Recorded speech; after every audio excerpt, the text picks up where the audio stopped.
एक समय की बात है। किसी गांव में एक साधु रहता था। वह भगवान का बहुत बड़ा भक्त था और निरंतर एक पेड़ के नीचे बैठकर तपस्या किया करता था। उसका भगवान पर अटूट विश्वास था और गांव वाले भी उसकी इज्जत करते थे। एक बार गांव में बहुत भीषण बाढ़ आ गई। चारों तरफ पानी ही पानी दिखाई देने लगा। सभी लोग अपनी जान बचाने के लिए ऊंचे स्थानों की तरफ बढ़ने लगे। जब लोगों ने देखा कि साधु महाराज अभी भी पेड़ के नीचे बैठे भगवान का नाम जप रहे हैं, तो उन्हें यह जगह छोड़ने की सलाह दी।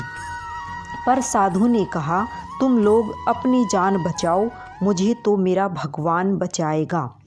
धीरे धीरे पानी का स्तर बढ़ता गया और पानी साधु की कमर तक आ पहुंचा। इतने में वहां से एक नाव गुजरी।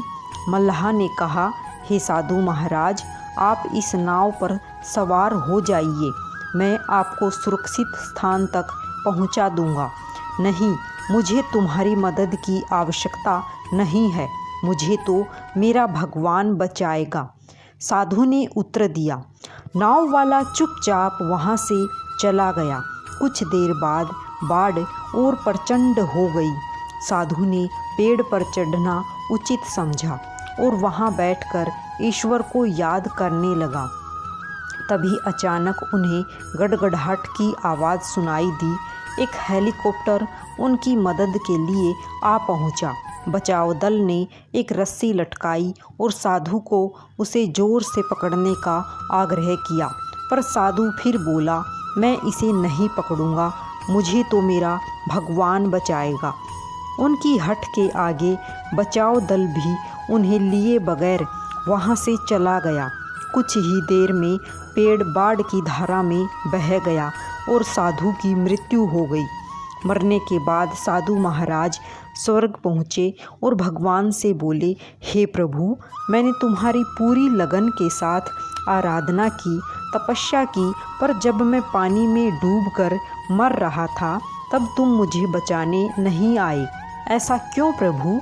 भगवान बोले, हे साधु महात्मा, मैं तुम्हारी रक्षा करने एक नहीं बल्कि 3 बार आया। पहला ग्रामीणों के रूप में, दूसरा नाव वाले के रूप में और तीसरा हेलीकॉप्टर बचाव दल रूप में। किंतु तुम मेरे इन अवसरों को पहचान नहीं पाए। इस जीवन में ईश्वर हमें कई अवसर देता है। इन अवसरों की प्रकृति कुछ ऐसी होती है कि किसी की प्रतीक्षा नहीं करते हैं। वे एक दौड़ते हुए घोड़े के समान होते हैं जो हमारे सामने से तेजी से गुजरते हैं। यदि हम उन्हें पहचान कर उनका लाभ उठा लेते हैं तो वे हमें हमारी मंजिल तक पहुंचा देते हैं, अन्यथा हमें बाद में पछताना ही पड़ता है। राधे राधे।